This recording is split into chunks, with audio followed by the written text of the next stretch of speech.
Dios les bendiga, hermanos. En esta noche vamos a dar principio a nuestro servicio de estudio bíblico y vamos a ponernos de pie y vamos a leer en el Salmo 27, Mateo 27, y vamos a leer versículos 50 al 51. Matthew 27, 50 and 51. We're going to be talking about the veil. Vamos a hablar del velo. Y si hay oportunidad, seguimos con el arca del pacto.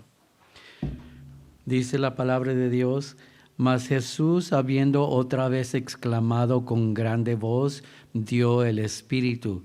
Y he aquí el velo del templo se rompió en dos, de alto abajo, y la tierra tembló y las piedras se hundieron. Hasta ahí nada más. Oremos. Muy bien, donde leímos, ahí habla el momento que el Señor Jesús murió.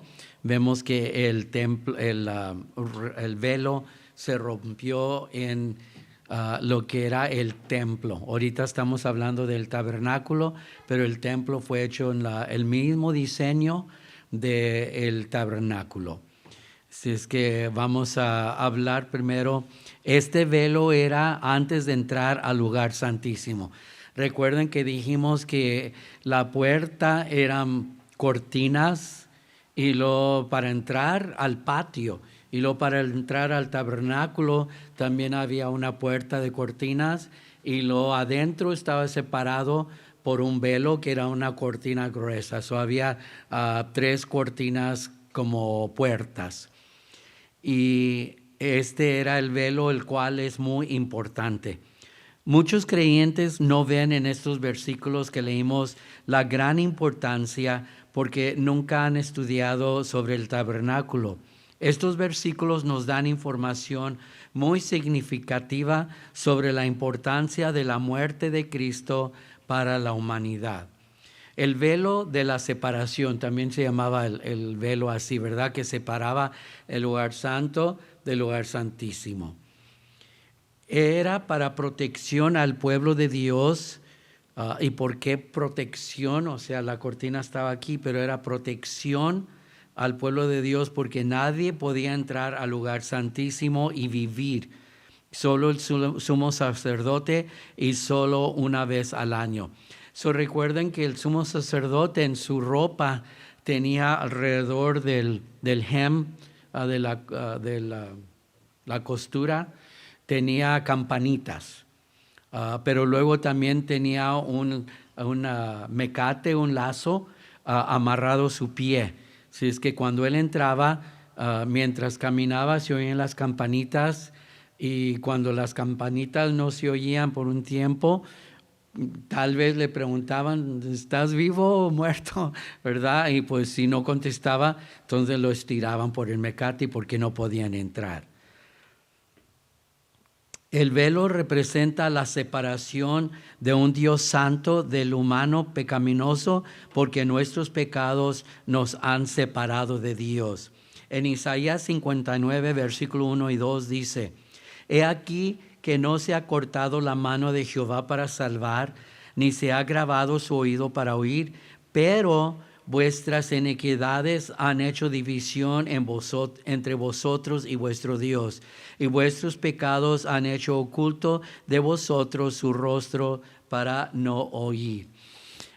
También hay una porción en Hebreos que habla que Cristo con su muerte derribó la pared que separaba al hombre de Dios, y es este velo, esta pared, porque el pueblo no tenía acceso a Dios, tenía que ir siempre por el sacerdote, pero vemos que todo eso cambió. Muy bien, vamos al inglés. The veil and the ark of the covenant. Matthew 27, 50, verses 50 and 51. And when Jesus had cried out again in a loud voice, he gave up his spirit. At that moment, the curtain of the temple was torn in two from top to bottom. The earth shook and the rock split.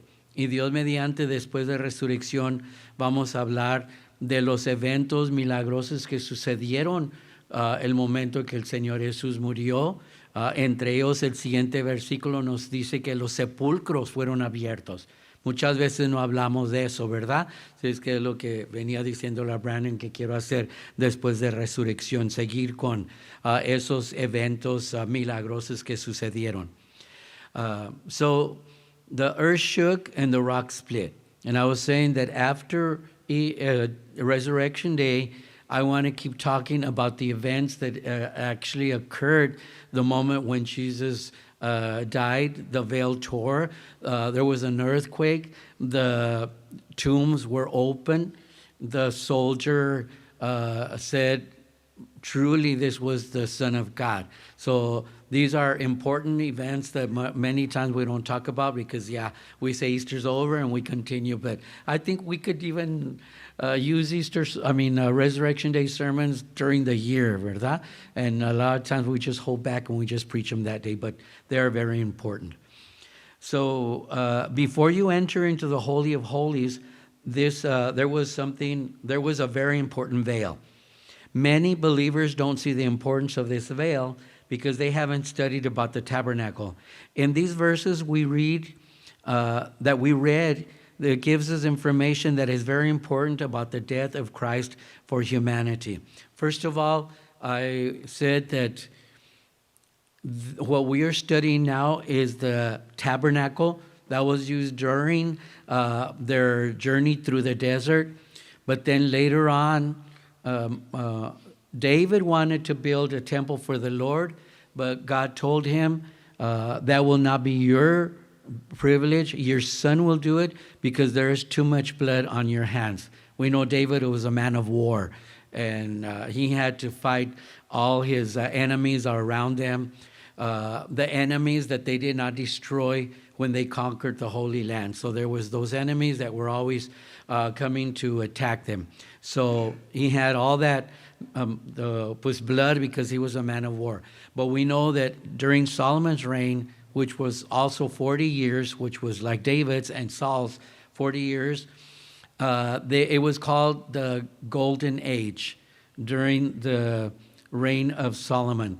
For 40 years there was peace, and we know that they were very blessed. It was a nation that was blessed. There was Solomon was given not only great knowledge, but also great riches and great fame. So after that, it was Solomon's turn to be king, and he had the privilege of building the temple, which was constructed in the same form as the tabernacle. And David, what he did before he died, he gathered as many materials. He sent them from other nations. He got the best, and he had everything prepared so that when Solomon took over, he was able to construct that temple. So right here, it was not the tabernacle. When Jesus died, it was the temple. The veil of separation, which was the veil that separated the holy from the Holy of Holies. It was for protection of Israel because nobody could enter into the Holy of Holies and live. Only the high priest could enter, and this was only once a year.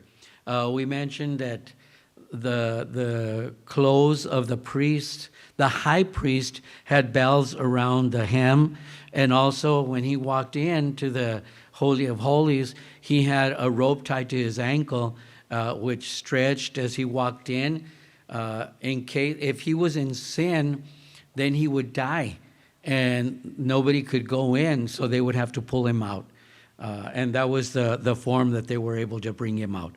So it was very dangerous, and that's why that veil we mentioned was very thick, very strong. I think we mentioned that it took 300 men to transport that veil when they moved. So can you imagine how big it was? So it was for protection. The veil represented the separation from a holy God and sinful humanity because our sins have made a separation between us. So we know that in Hebrew, it says that Jesus destroyed the wall of separation between God and man. We know that that wall went up when Adam and Eve disobeyed God. And that was the sin, the original sin, that had separated man from God. So the opening or the ripping of that veil opened up, and now we can go directly to God. We don't have to go through the high priest or the priest like they used to do in the olden days, but now we can go, each one of us can go and have access directly to God. Okay, Isaiah 59 verse 1 and 2 says, "Surely the arm of the Lord is not too short to save, nor his ear too dull to hear." In other words, God is still the same. "But your iniquities, our iniquities, have separated you from God. Your sins, our sins, have hidden his face from you so that he will not hear you." So for God to hear us, we had to go through Jesus Christ. And there's a miracle that Jesus did that healed a blind man. And there was a lot of controversy. The priest even took him in for questioning, and they were telling him, that this man that healed you is a sinner. And they were just, talking bad about Jesus. And the man, he said, "Well, I don't know who this man was. I don't know if he was a sinner. All I know is that I was blind and now I see." So that was a great testimony for Jesus. But our sin separated us. The original sin separated us. And that's why we need to go through Jesus Christ. Oh, aquí es donde menciono. Es que a veces me confundo porque como repaso las notas mucho, a veces digo, ya lo dije, no lo dije, ¿verdad?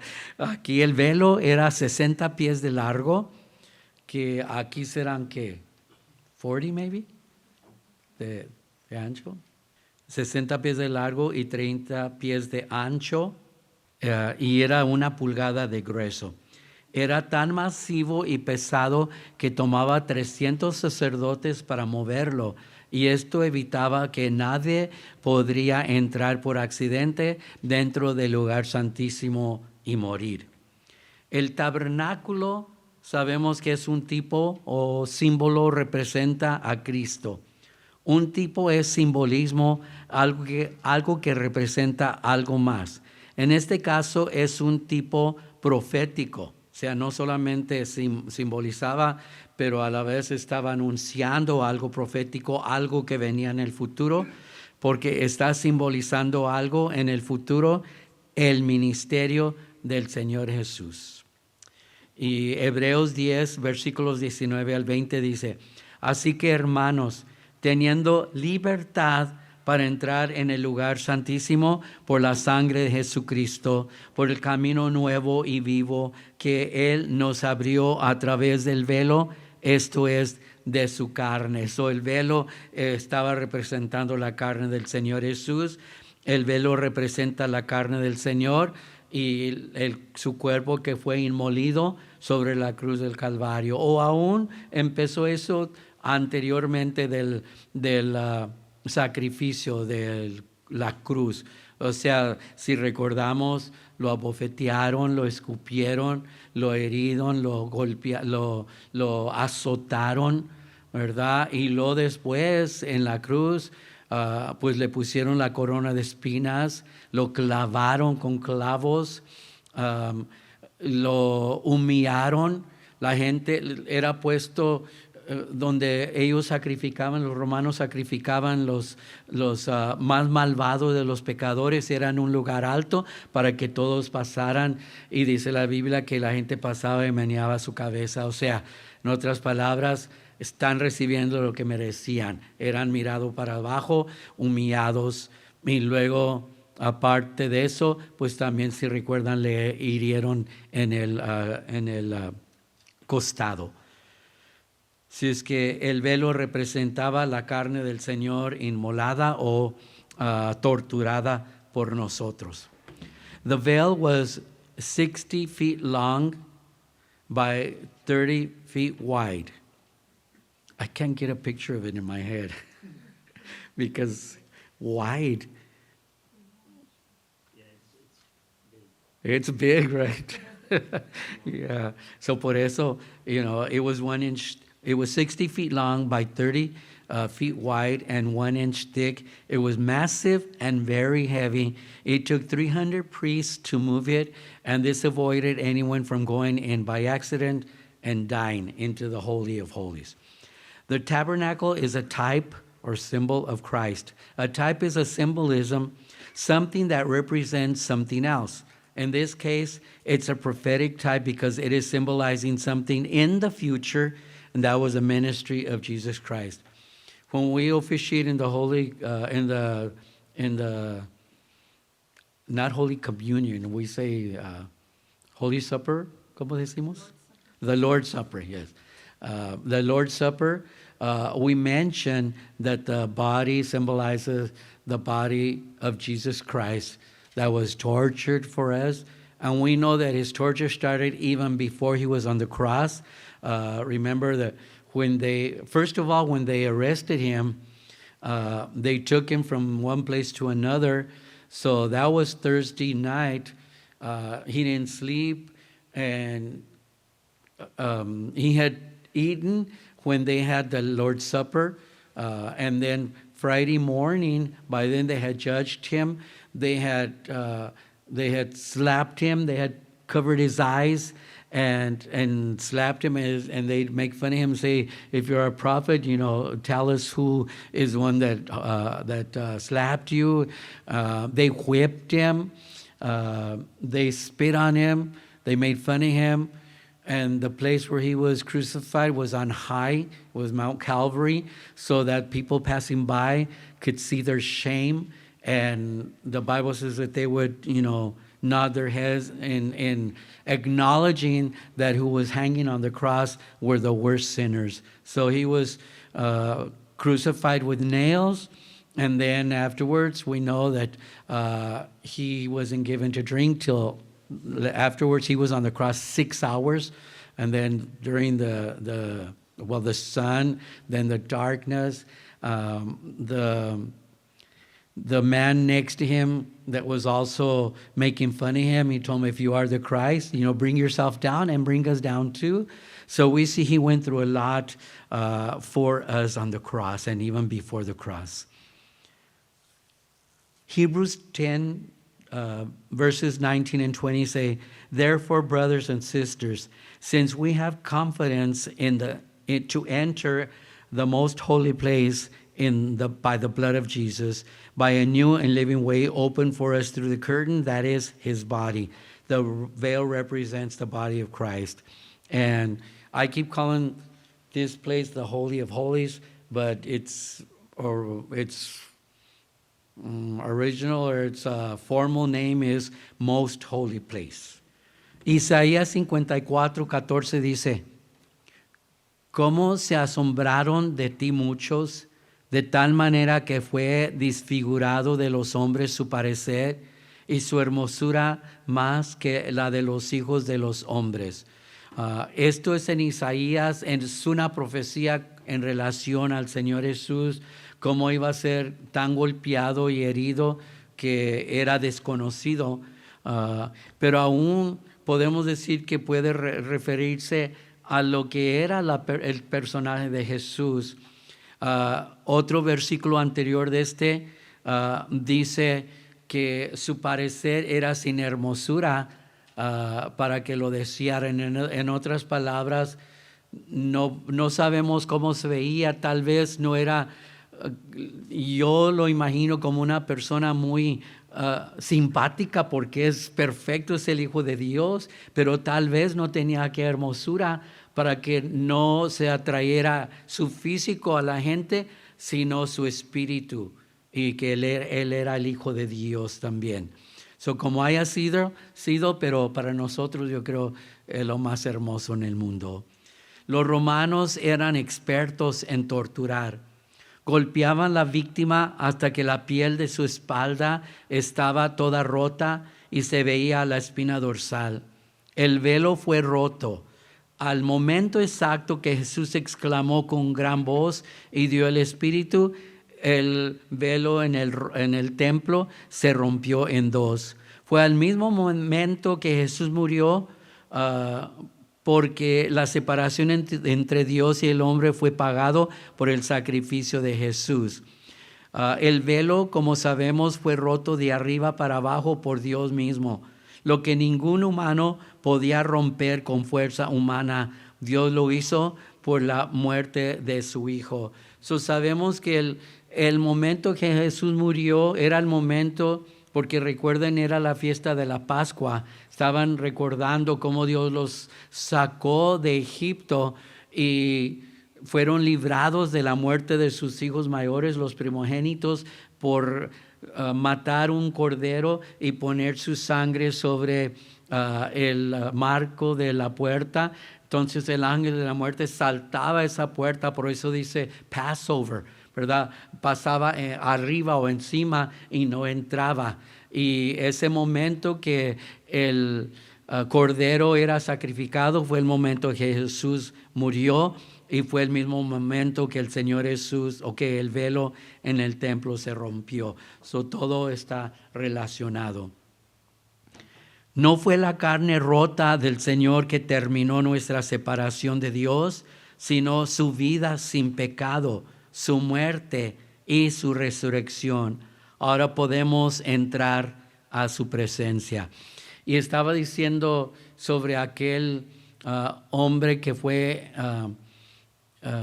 interrogado por los líderes y le dijeron que el hombre que lo había sanado era un pecador, ¿verdad? Y este mismo hombre, en lo que lo estaba interrogando, dijo que Dios no escucha la oración del pecador. Y por eso mucha gente ha sacado eso y ha dicho que Dios no escucha al pecador. Pero recuerden quién dijo esas palabras. Fue un hombre ignorante de Dios, ignorante de Jesús. Fueron sus propias palabras, pero sabemos que el Señor escucha la oración de cualquiera que se allega a Él, que se humilla a Él, tanto pecador como nosotros, ¿verdad? Porque es un Dios de misericordia, un Dios de amor. Amén.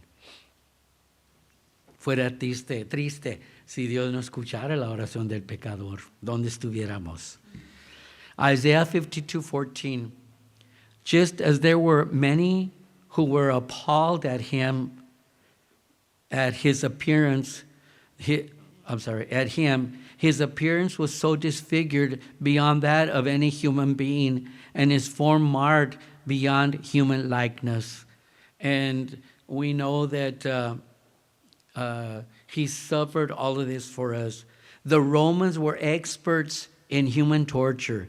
They would hit the victim until his skin from his back was torn, and you could even see his spine. The veil was torn, which was his body, and also the veil in the temple. It was the exact moment Jesus died, because the separation between God and man was paid with the sacrifice of Jesus Christ. The veil, as we know, was torn from top to bottom by God himself.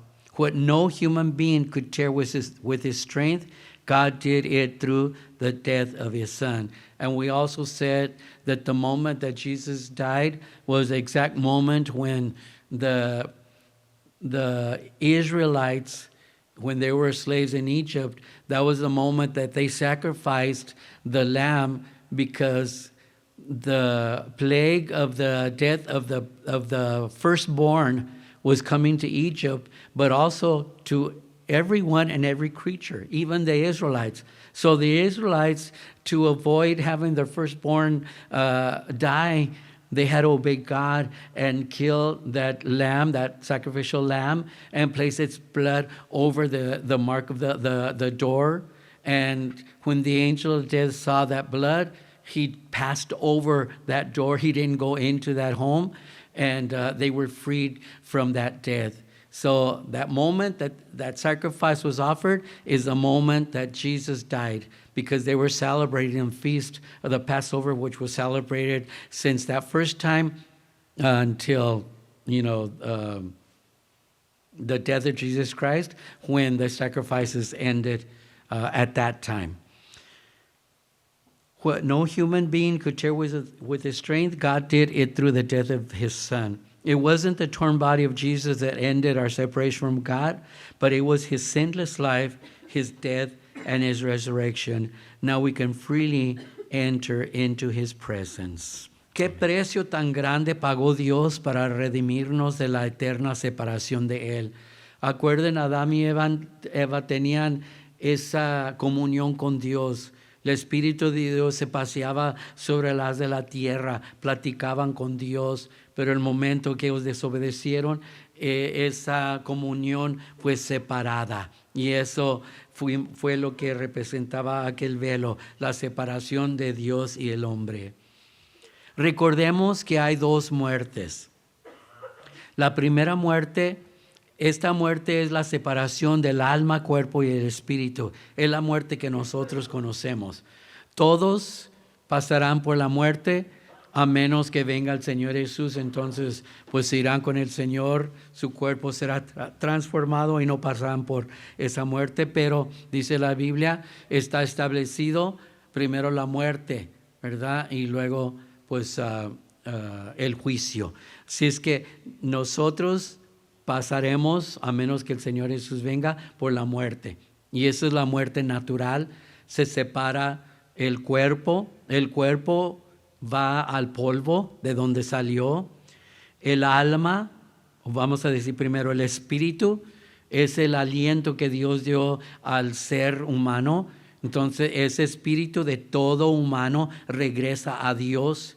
Y luego el alma es la que va ya sea a la condenación o a la vida eterna con Cristo. Esa es la muerte natural.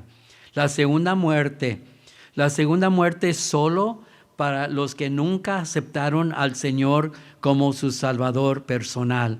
Ellos pasarán la segunda muerte. Y esta segunda muerte es la separación de ellos, de Dios, por la eternidad. O sea, es el juicio y serán lanzados tanto los vivos en aquel tiempo, como los muertos que están en el infierno, como Satanás, como los demonios, serán todos arrojados al lago de fuego, y esa es la segunda muerte. Gracias a Dios nosotros no pasaremos la segunda muerte. What a great price God paid to redeem us from eternal separation from Him. Remember that there are two deaths. The first death is the natural death. That's one that all humanity has to go through. The Bible says it is established, first death and then the judgment.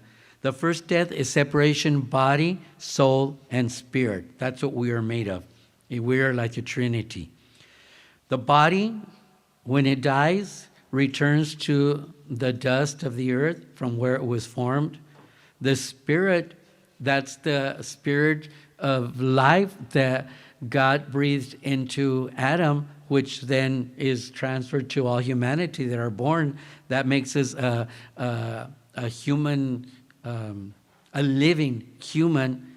That spirit of every human goes back to God who gave it. And then the third is the soul. The soul is that part of us that will either be condemned for eternity or go to heaven for eternity with Jesus.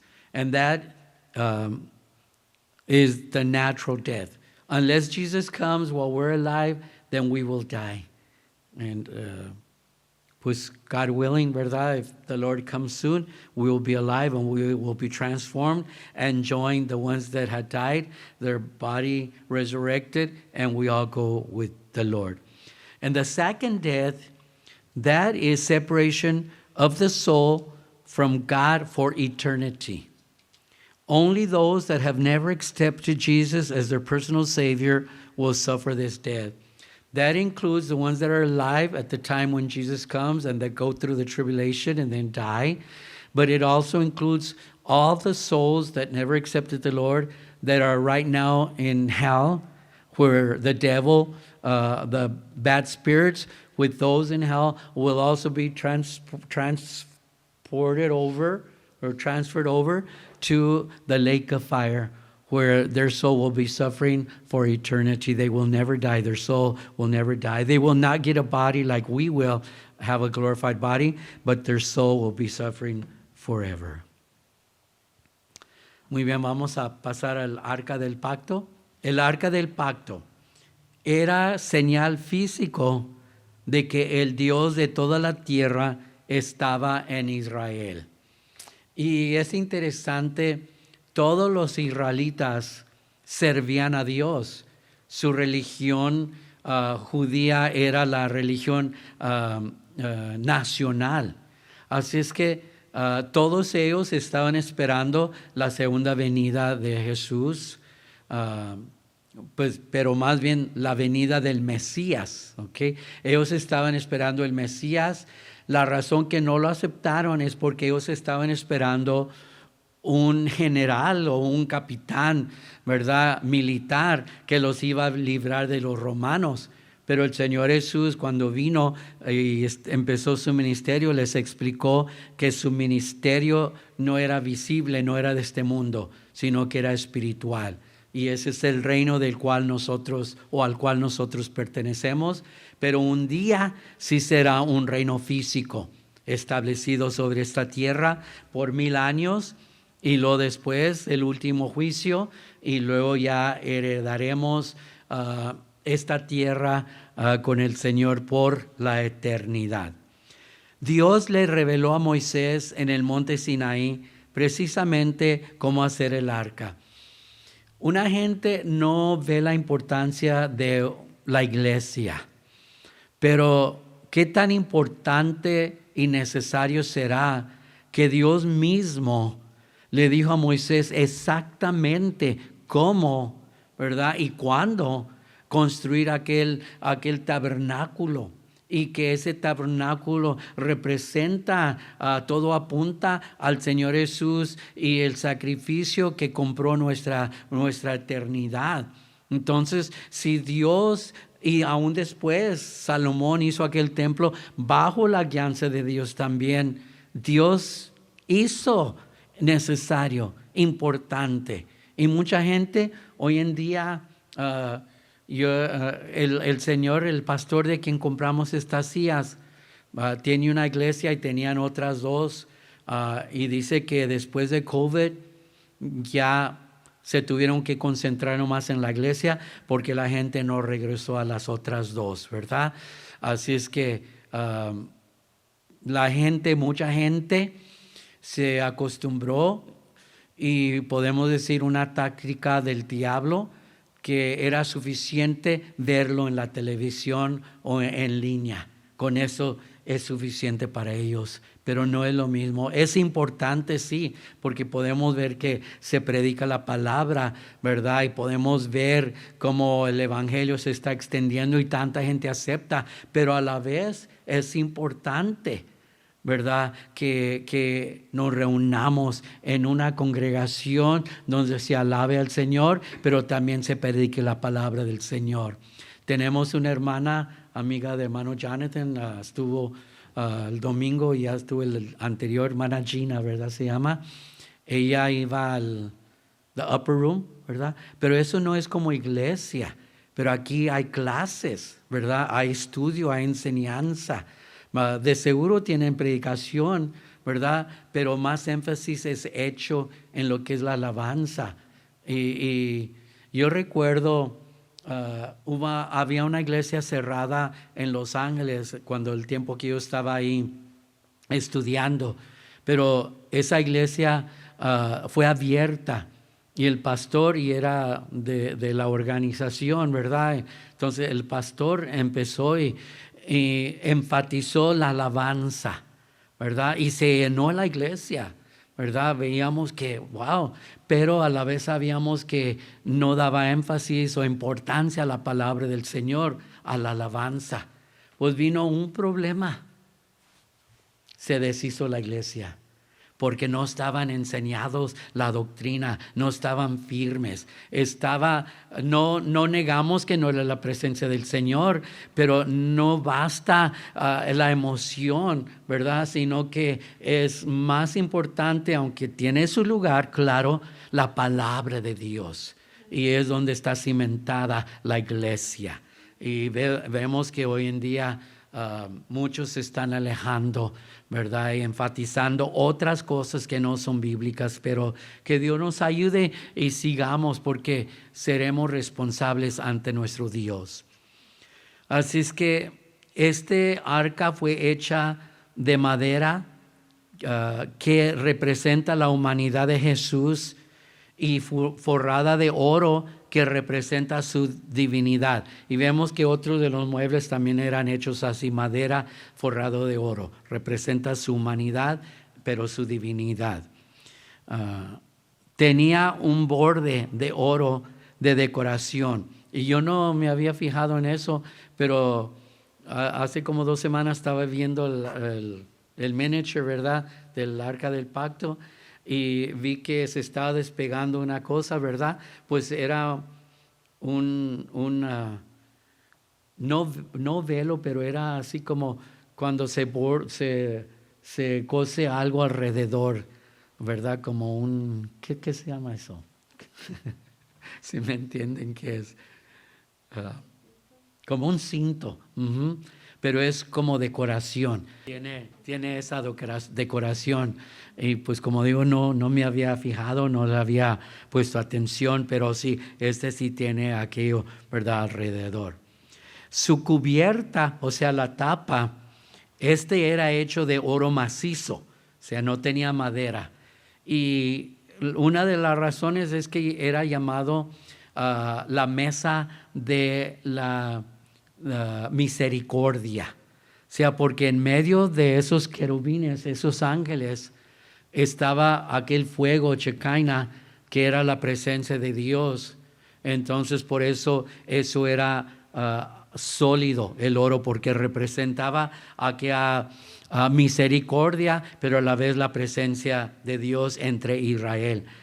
Ninguna otra nación ha tenido aquello, que su Dios esté en medio de ellos, representado por aquel fuego. Sí, ellos tienen sus estatuas, tienen aquellos ídolos, aquellas imágenes, pero no es lo que Israel tenía, que ahora esa Shekinah, ese fuego está en nosotros. Y por ese Espíritu Santo de Dios, ahora Dios habita en nuestro corazón. Tenía un querubín en cada lado. Recuerden que hubo diferentes clases de ángeles, ¿verdad? Unos tenían 6 alas cubiertos de ojos, y pues tenían ruedas como pies, y diferentes, como Ezequiel y Jeremías explicaron o describieron diferentes de ángeles. Pero siempre nosotros tenemos la imagen, ¿verdad?, de un hombre fuerte y valoroso, ¿verdad?, que se presentaba al pueblo en diferentes maneras, como a José, como a María, como a los pastores en el nacimiento del Señor Jesús. Los querubines estaban uno al frente del otro, con los rostros inclinados en reverencia hacia la cubierta, y las alas extendidas cubriendo el arca. En cada esquina de afuera, sobre las patas, tenía un anillo de oro fundido, por donde insertaban 2 largas varas de madera cubiertas de oro para transportarla. Si recuerdan una ocasión que la estaban transportando, se la dio y uno extendió la mano y lo tocó, y pues murió, porque no deberían de tocarlo. Y aún se usaba uno de los velos para cubrirlo durante la transportación. Number 6, the Ark of the Covenant. This was a physical sign that the God of all the world was with Israel. It was a great privilege that God gave Israel, the chosen people. You know, and even though they were chosen people, there has been no nation as persecuted as the Jews. And even though there have been so many massacres of Jews, the Holocaust, but yet they have overcome because they are God's chosen people. God revealed to Moses on Mount Sinai exactly how to make the ark. It was made with wood that separated Jesus' humanity and covered with gold, which represented his divinity. It had a gold border decoration, which is this one here. The top was solid gold, and it was also called the seat of mercy. The presence of the Lord was there, but also referred to the mercy of the Lord. Its cover was solid gold and had two cherubs on the cover, facing each other with their heads inclined in reverence toward the cover and their wings extended, covering the ark. On each corner of the feet of the ark, it had a golden ring with two large poles of wood covered with gold that were used to transport it. They would cover it with a veil, but in one occasion, they were transporting it, and it was leaning like about to fall. And one of the one that was carrying him extended his hands, and he touched the ark, and he died instantly. You remember, it was in the most high or most holy place, and it represented the presence of the Lord, and it was not supposed to be touched. La cubierta o tapa se llamaba la silla de misericordia y representaba el juicio de Dios. Levítico 16:2 dice, y Jehová dijo a Moisés, di a Aarón tu hermano que no en todo tiempo entre en el santuario detrás del velo, delante del propiciatorio que está sobre el arca, para que no muera, porque yo apareceré en la nube sobre el propiciatorio. La presencia de Dios en medio de los querubines, y de ahí Dios juzgaba haciendo justicia. Con esto se reconocía la esperanza en la gracia de Dios para perdonar. Sabemos que un velo protegía el arca para que no se pudiera ver, y el sumo sacerdote entraba solo una vez por año en el día de la expiación. Después se puso en el templo de Salomón. The cover was called the seat of mercy and represented the judgment of God. Leviticus 16:2. The Lord said to Moses, tell your brother Aaron that he is not to come whenever he chooses into the most holy place, behind the curtain in front of the atonement cover of the ark, or else he will die. For I will appear in the cloud over the atonement cover. The presence of God was in the middle of the cherubs, and from there God judged with mercy, and this was acknowledged, the hope in the grace of God to forgive. So remember when Solomon and Moses, they dedicated, Solomon dedicated the temple, Moses the tabernacle, the presence of the Lord descended. I remember my first president, he officiated the last dedication of a temple he dedicated was our temple in Santa Rosa. A few months after that is when he had his accident, and he passed away. But it was a beautiful service. We were outside. There was a ribbon on the door, and then the president would come, and then the pastor, which was me, praise the Lord, would come, and together we would cut that ribbon. And then we'd usually sing a song outside there, and then we'd all start going in, and then we have the service. And it was a beautiful service. So I can imagine, the dedication with the presence of the Lord just descending. And then can you imagine all the sacrifices that they made, thousands of sacrifices during that time that they had the dedication? They couldn't go in because the presence of the Lord was there. So now it was limited to the space between the two angels, and there you can see there's a circle, and that's probably where the presence of the Lord, the Shekinah presence of the Lord was. We know that it had a veil protecting the ark so that it couldn't be seen, and only the high priest entered once a year on the Day of Atonement. Later on, the ark was placed in the Temple of Solomon. I think we had read that. Okay, dentro de este mueble, el arca, había tres cosas. Número uno, las tablas de piedra donde Dios había escrito los 10 mandamientos. Número dos, había un jarro de oro con maná. Y luego tres, estaba la vara de Aarón que había florecida. Lo que representaba esa vara era un palo muerto. Entonces Dios le dijo que a Moisés que cada tribu escogiera un palo y escribiera el nombre de su tribu y los pusiera, ¿verdad? Entonces Dios les iba a indicar cuál de esos 12 palos iba a ser el tribu de los sacerdotes, de los levitas, el palo que floreciera, que brotara. Entonces vemos que el de Aarón, el tribu de los levitas, y esa vara estaba ahí adentro también del arca. No sé si lo que había brotado estaba ahí, yo creo que se había muerto, ¿verdad? Pero ahí estaba la vara de Aarón. Alguien removió la jarra, o sea, donde estaba el maná, y la vara, dos cosas, alguien las movió en un momento que no se sabe, pues no estaban ahí cuando el arca se llevó al templo.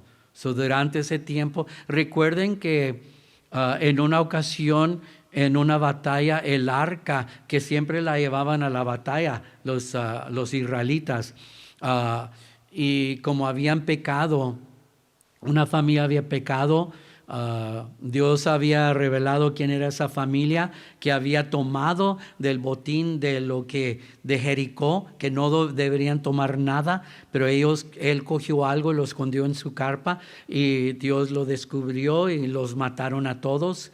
Se perdió el arca y fue transportado a otro pueblo. Ahí cayeron tumores y cosas, ¿verdad? Lo movieron a otro, pero llegó a un pueblo que temía a Dios y fue de bendición para ellos. Pero luego un día pudieron ya transportarlo una vez más a Israel y ponerlo en el templo. Y durante ese tiempo desaparecieron la jarra con maná y luego la vara. A veces decimos que aquí en la iglesia desaparecen himnarios y Biblias, ¿verdad? Y es en la iglesia, pero miren aquí lo que desapareció, ¿verdad? El velo que separaba el lugar santo del lugar santísimo se usaba para cubrir el arca durante la transportación. In the ark were 3 objects. Number 1, the 2 tablets of stone where God had written with his finger the 10 commandments. Number 2, a jar of gold with manna. We know that's the bread that descended from heaven for 40 years to feed Israel. And the third was Aaron's staff that had sprouted. When God was going to indicate which was the tribe that was going to be the Levites, or Aaron's tribe that were going to be the priests and those in charge of the tabernacle, he told Moses to have each tribe select a rod. This was a stick that was dead, and they all put their names on them. And he said that the one that sprouted would indicate which tribe were going to be the priests and that was in charge of the tabernacle. And it was Aaron's staff that had sprouted, and that was in this Ark of the Pact. It is not known when, but the jar and the staff were not in the ark when it was transported to the temple. So during that time, we know that the ark was in the tabernacle, then it was taken to the temple, but I don't know exactly when, it doesn't indicate, but at one time, somebody replaced the gold jar and the rod that had sprouted.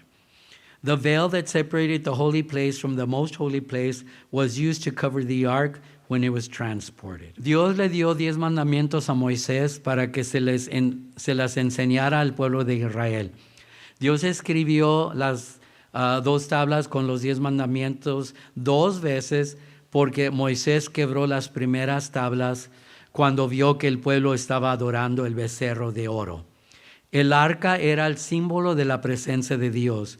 Se asociaba con la gloria shekinah, con el arca, pero en realidad era una manifestación física de la presencia de Dios sobre la tierra, o sea, en medio del pueblo de Israel. Es como repaso esto. La palabra shekinah no está en la Biblia, pero los israelitas le pusieron este nombre porque el concepto sí está en la Biblia. Es como la Trinidad. La palabra no está en la Biblia, pero el concepto está en la Biblia. Y esta palabra significa morada de Dios y era una manifestación o visitación de la presencia de Dios sobre la tierra. La Shekinah primero fue evidente cuando los israelitas salieron de Egipto. Era la columna de nube en el día y la columna de fuego de noche, y estas nubes nunca dejaron su lugar de enfrente del pueblo de Israel. God gave Moses the Ten Commandments so he could teach them to Israel. God wrote the Ten Commandments 2 times because Moses had broken the first set when he descended from Mount Sinai and found Israel worshiping a golden calf. The ark was the symbol of the presence of God with Israel. Do you remember what Moses did with that golden calf? He melted it down and made the Israelites eat it. The ark was the symbol of the presence of God with Israel. The Shekinah glory was associated with the ark, and in reality, it was a visible manifestation of God on earth. Shekinah is not a word that is in the Bible, but the Israelites gave it this name because the concept is in the Bible, and it signifies God's dwelling place. And I was saying that Trinity, that word is not in the Bible, but we know the concept is. And it's just humans gave it that name. The Shekinah was first evident when the Israelites left Egypt. It was the column of cloud in the day and the column of fire at night. These columns never left their place in front of Israel. De ahí Dios confundió a los egipcios, o sea, con estas nubes, haciendo que se cayeran las ruedas de los carros y los guiaban con dificultad, a tal manera que los egipcios dijeron que Dios peleaba por Israel en contra de ellos. En el Nuevo Testamento, Jesucristo es el lugar de la morada de la gloria de Dios. Colosenses 2:9 dice, porque en Él, en Jesús, habita corporalmente toda la plenitud de la deidad. Por eso Jesús dijo que el que lo ha visto a Él, ha visto al Padre. En Cristo vemos la manifestación de Dios mismo en la segunda persona de la Trinidad. Juan dice en 1 de Juan 3, versículos 1 y 2, mirad cuál amor nos ha dado el Padre para que seamos llamados hijos de Dios. Por esto el mundo no nos conoce, porque no le conoce a Él. Amados, ahora somos hijos de Dios, y aún no se ha manifestado lo que hemos de ser, pero sabemos que cuando Él se manifieste, seremos semejantes a Él, porque le veremos tal como Él es. With this cloud, God confused the Egyptians, causing the tires from their chariots so as to make it difficult for them to guide the chariots. And that's why the Egyptians said that God fought for Israel against them. In the New Testament, Jesus Christ is the dwelling place of the glory of God. Colossians 2:9 says, for in Christ all the fullness of the deity lives in bodily form. That's why Jesus said that whoever has seen him has seen the Father. In Christ, we have seen manifested God himself in the second person of the Trinity. And 1 John 3, verses 1 and 2 say, see what great love the Father has lavished on us, that we should be called children of God. And that is what we are. The reason the world does not know us is that it did not know him. Dear friends, now we are children of God, and what we will be has not yet been made known. But we will know that when Christ appears, we shall be like him, for we shall see him as he is. And that's because our bodies, our human bodies, will be transformed into the glorified body, and we will be like the Lord. Amen. We look forward to that day. I always remember that song, wait a little longer, please, Jesus. There are so many wandering out in sin. How many of our loved ones have not accepted the Lord? Some their parents, some their children. There's so many people that have not accepted the Lord. And yes, we pray that the Lord come for his people. The Bible closes saying that the church should love the coming of the Lord, and we do. But also we pray that the Lord reach our loved ones before it is too late. Amen.